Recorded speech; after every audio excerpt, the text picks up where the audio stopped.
में और पहले कॉलर हमारे साथ कनेक्टेड हैं, शारदा हैं चेन्नई से। शारदा जी नमस्कार, बताइए क्या सवाल है आपका? मेरा नाम शारदा है, मैं चेन्नई से बात कर रही हूँ। Hello hello.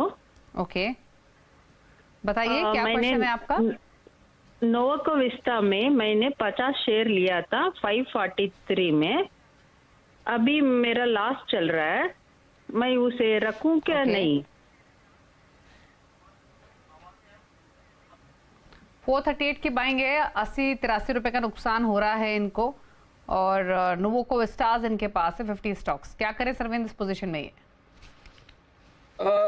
देखिए दीपाली जी, डेटा तो यहाँ पे कम है, तो शॉर्ट टर्म मीडियम टर्म ही देखना पड़ेगा। जहां से इसका आईपीओ के बाद जो लिस्टिंग, जो मुझे डेटा 2021 के बाद से जो दिख रहा है 2021 से, वो आई थिंक फिलहाल तो स्टॉक एक उन दायरों से काफी नीचे चल रहा है। 550 वाला स्टॉक अब 350 के आसपास चल रहा है। बट सिल्वर लाइनिंग ये है कि मेरे हिसाब से लास्ट अगर मैं 8-9 महीने का देखूं तो मोटा मोटी बहुत ज्यादा 320 के नीचे नहीं गया है और ऑन द कॉन्ट्री बहुत ज्यादा 400 के ऊपर भी नहीं टिका है। तो आई थिंक 300 से 400 की रेंज है, फिलहाल रेंज के बीचों बीच चल रहा है। डेटा यहाँ पे कम है, तो फिलहाल तो मैं इनको ये बोलूंगा कि भाई आईपीओ वाला स्टॉक है, थोड़ा पेशेंस से फिर थोड़ा बने रहें और मे बी 15-20 दिन या महीने बाद दोबारा कॉल लें। बट फिलहाल 320-310 के आसपास अच्छे सपोर्ट्स हैं और मुझे लगता है कि वो सपोर्ट्स होल्ड हो जाएंगे। तो अब इन दायरों से तो मैं इनको नहीं कुछ बोलूंगा करने के लिए। स्टॉक को होल्ड रखें और उछालों में कहीं 400-410 के रेंजेस में मिले तो बेचने की भी कोशिश थोड़ा करें, क्योंकि उसके बियॉन्ड अभी जाता हुआ लग नहीं रहा है इमीडिएटली। जी ओके, चलिए, तो ये सजेशन है आपके लिए। बात करेंगे अब अगले कॉलर से। दिशा जैन है हमारे साथ सवाल पूछने के लिए। दिशा नमस्कार, बताइए क्या सवाल है आपका? नमस्ते ma'am, I have bank of Maharashtra 9,000 shares at the rate 41. I am a short term trader.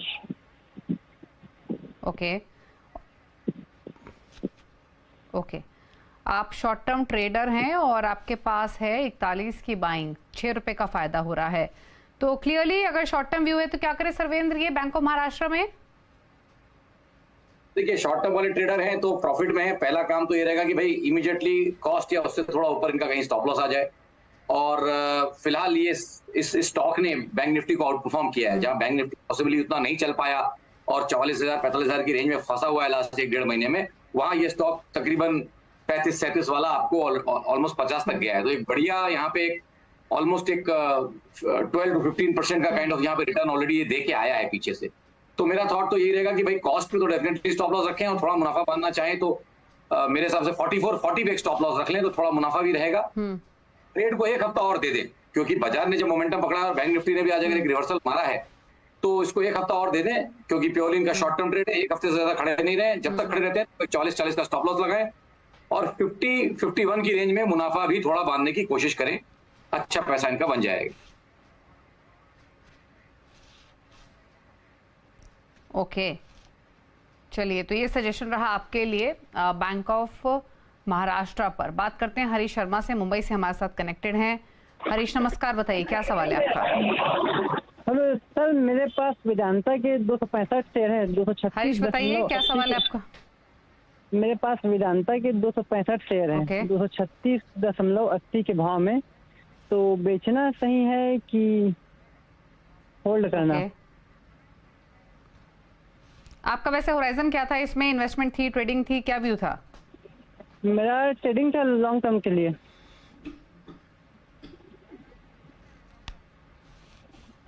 Okay, long term का व्यू वेदांता में 236 की बाइंग, क्या करे सर्वेंद्र ये? देखिए, शायद कहीं खुद भी क्लियर नहीं है, ट्रेडिंग भी बोल रहे हैं और लॉन्ग टर्म ट्रेडिंग बोल रहे हैं। लॉन्ग टर्म ट्रेडिंग तो कुछ होती नहीं है। लॉन्ग टर्म के हिसाब से इनको बताता हूं कि अगर 12-24 महीने के हिसाब से इसमें ध्यान लगाएंगे तो अगर इस शोज को रेगुलरली देखते थे तो 240, 250, 270, 280 मेटल्स में हमने हमेशा बोला कि वेदांता वीकेस्ट है और 200-210 तक तो एटलीस्ट चला जाएगा। तो ये वाला जो फॉल आप देखिए तकरीबन उन्हीं एरियाज के आसपास आया। तो अब यहाँ से इसमें और इंक्रीमेंटली बेरिश होने का तो लॉन्ग टर्म में फिलहाल बायस नहीं बनता। और दूसरी बात यह है कि यहाँ पे कॉर्पोरेट एक्शन भी आया हुआ है, आई थिंक कंपनी की तरफ से कुछ बड़े अनाउंसमेंट भी आए हुए हैं, तो उन सबको मद्देनजर रखते थे कि डेवलपमेंट्स होंगे। बट आई थिंक अब मेरे हिसाब से 200-210 पे अच्छे सपोर्ट्स हैं। एक वर्स्ट केस अगर मैं सोचूं यहाँ से तो 180, 190 ऑलरेडी 200-210 जाके आया है, तो फिलहाल 12 से 24 महीने के हिसाब से ट्रेड में बने रहें और पेशेंस से बने रहें इस ट्रेड में। आई थिंक पैसे इनके ठीक ठाक बन जाएंगे अगर ये 12 महीने प्लस खड़े रहेंगे तो।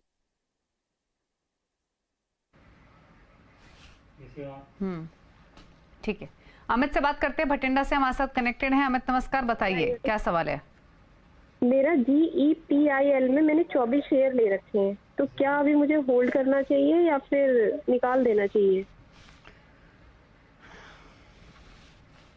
कौन सा स्टॉक बता रहे हैं आप? GEPIL।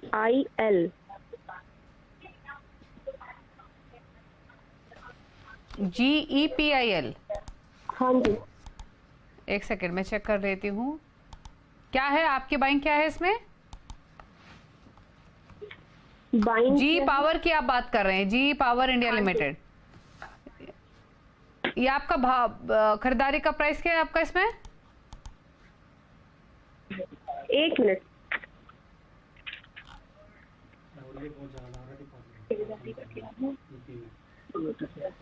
हेलो हेलो हेलो जी बताइए। 287 रुपीज बताइए। हाँ ठीक है, 287 की पाएंगे। जी पावर में 165 पर कर रहे ट्रेड, क्या करे सर्वेंद्र? नहीं देखिए, आज के शो पे सबसे मुश्किल सवाल है ये अभी फिलहाल, क्योंकि देखिए कंपनी कुछ खास कर नहीं रही है और सारे जो स्ट्रॉन्ग हैंड्स हैं, चाहे आप FIIs में देख लीजिए चाहे DIIs में देख लीजिए, लगातार क्वार्टर ऑन क्वार्टर अपने यहाँ पे स्टेक को घटा रहे हैं। तो थॉट तो यही रहेगा कि फिलहाल तो मैं अब यहाँ से इतने नीचे इनको यहाँ मैं बेचने तो नहीं बोल सकता, बट इनको यही रहेगा कि भाई क्वालिटी स्टॉक्स में जाएं और यहाँ पे उछालों में निकलने की कोशिश करें। फिलहाल तो मैं यही बोल सकता हूँ, बाकी मैं इनके ऊपर छोड़ता हूँ। मेरा यहाँ पे कोई बहुत स्ट्रॉन्ग व्यू नहीं बन रहा, बट एक चीज तो क्लियर है कि ऐसे स्टॉक में जहाँ पे बड़े लोग निकल रहे हैं, FIIs DIIs बेच के निकल रहे हैं, आपको उछालों में निकलने की राय है।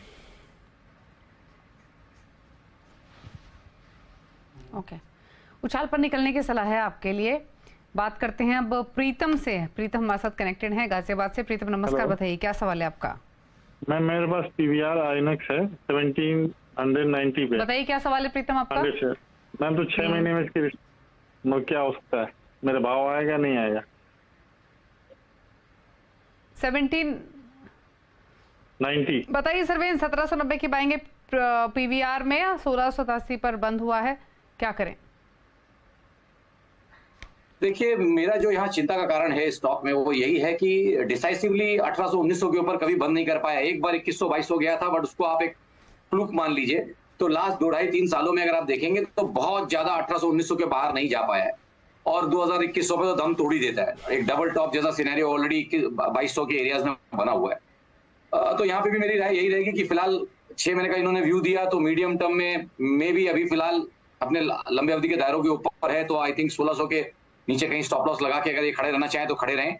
1584 का एक daily closing only stop loss ले लें और फिलहाल ट्रेड में बने रहें। बट थॉट यहाँ यही रहेगा कि नेक्स्ट 1 से 3 महीने में जो भी अच्छा एक बाउंस आए, उछाल आए टुवर्ड्स 1950-2000 का किसी कारण से आता है तो बेच के निकल जाए।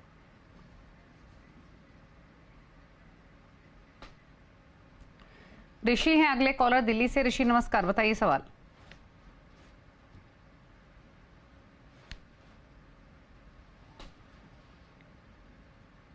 ऋषि सवाल पूछिए प्लीज। हेलो हेलो बताइए क्या सवाल है आपका? आपको ऑडियो नहीं आ रही है क्या ऋषि? आ रही एक्चुअली 125 शेयर्स है PNB के। चलिए इनका सवाल ले लेते हैं, इनको शायद ऑडियो PNB बोला है उन्होंने शायद।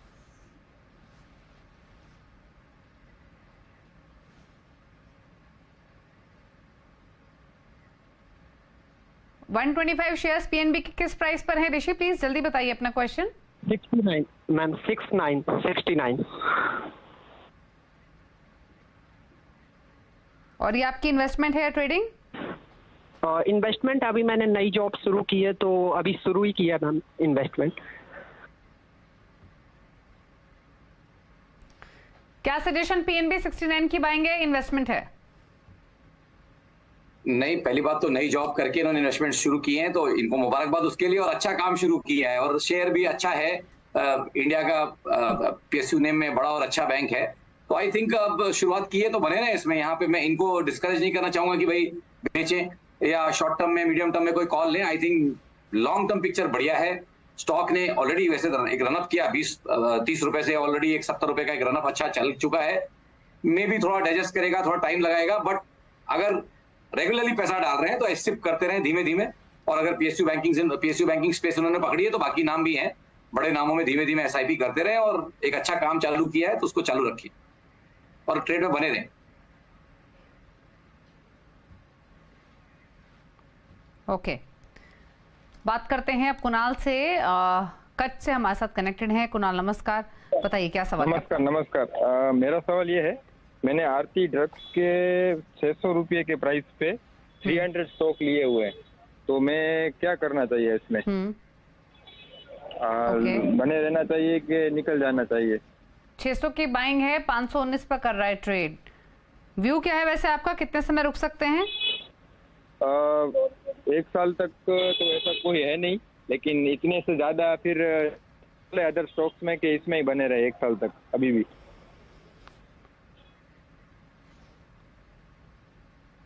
साल भर का व्यू है, क्या सजेशन रहेगा इनके लिए? देखिए, मे बी मेरा फेवरेट स्टॉक नहीं रहेगा या मेरे पसंद का स्टॉक नहीं रहेगा। थोड़ा इरेटिक वॉल्यूम्स होते हैं, बट लास्ट कुछ महीनों क्वार्टर में अच्छे वॉल्यूम्स हुए हैं और में डिलीवरीज भी गई है और जब करेक्शन आए तो उनमें वॉल्यूम घट गए, तो ये एक अच्छा संकेत है मीडियम टू लॉन्ग टर्म। तो आई थिंक इवन दो पसंद का स्टॉक नहीं रहेगा, फिर भी मैं इनको ये बोलूंगा कि अपने लंबे अवधि के दायरों के ऊपर ट्रेड कर रहा है, पिछला ब्रेकआउट्स के लेवल को होल्ड कर रहा है।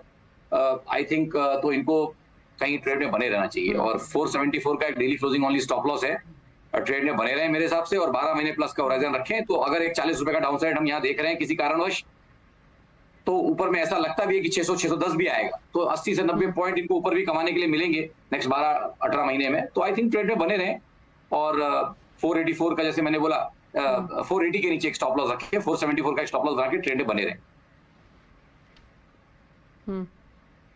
जी ओके, बात करते हैं अब अगले कॉलर से। कुंवर पाल सिंह कोटा राजस्थान से हमारे साथ कनेक्टेड हैं।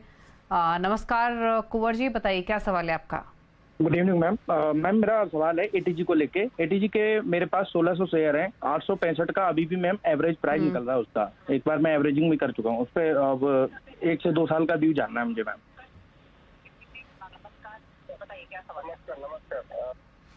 ओके, पूछ लेते हैं। 1 से 2 साल का व्यू, दाइन टोटल गैस 845 की बाइंग है। मुश्किल, सबसे मुश्किल लगता है आज का सवाल ये हो गया। नहीं देखिए, इस ग्रुप पे मैंने कोशिश की है कि मैं अवॉइड करूं, प्लस ये स्टॉक तो बिल्कुल सर्किट डाउन ही आया है, इसमें कोई भी पैटर्न्स लास्ट अगर मैं कुछ टेक्निकल सेटअप ढूंढना भी जाऊं तो कुछ ऐसे मिल नहीं रहे कि जिसकी वजह से मैं कॉल दे पाऊं इसमें, तो मैं इसको पास करना चाहूंगा।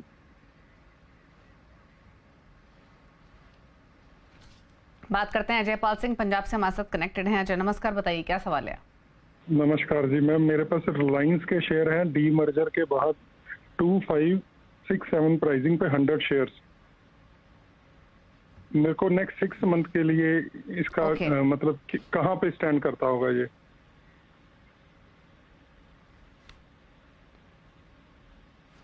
पूछ लेते हैं 6 मंथ्स का पर्सपेक्टिव। रिलायंस में एक डिस्क्लोजर भी दे दे कि जो चैनल व्यूअर्स देख रहे हैं CNBC आवाज का स्वामित्व रिलायंस इंडस्ट्रीज के हाथों में ही है।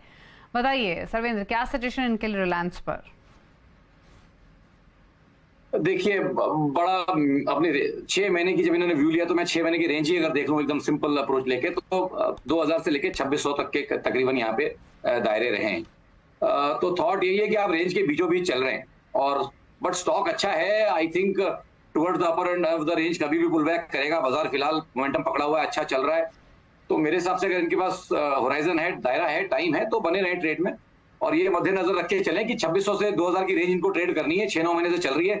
2600 में अगर बेचेंगे तो हमेशा 2200-2300 में एक बार एटलीस्ट लेने मिल जाता है, इफ नॉट मोर। तो इस रेंज का इस्तेमाल करें और जब तक ये रेंज चल रही है इस रेंज में मजे करें, थोड़े पैसे कमाते रहें, और बाद में जब ब्रेकआउट होगा तो फिर दोबारा बाय बैक कर सकते हैं। बट फिलहाल hold and sell on rise around 25 to 2600। Okay, सवाल भेज रहा है एक हमें SMS के थ्रू ऋषि ने जामनगर से। चंबल फर्टिलाइजर्स पर इनका सवाल है।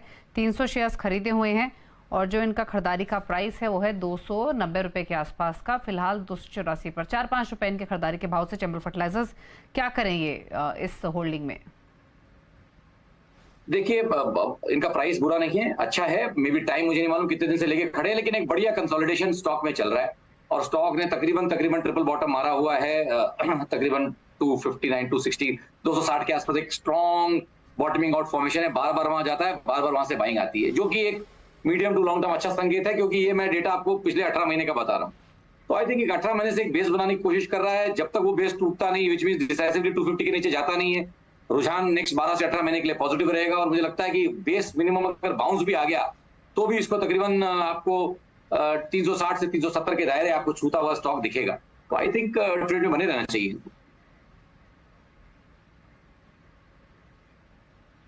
ओके, चलिए ये सजेशन रहा आपके लिए चंबल फर्टिलाइजर्स पर। रुकने के साथ एक ब्रेक के लिए, ब्रेक के उस पास सोशल मीडिया से करेंगे क्वेश्चंस को पिक। आप देख रहे हैं कल का बाजार, जल्द वापस आते हैं।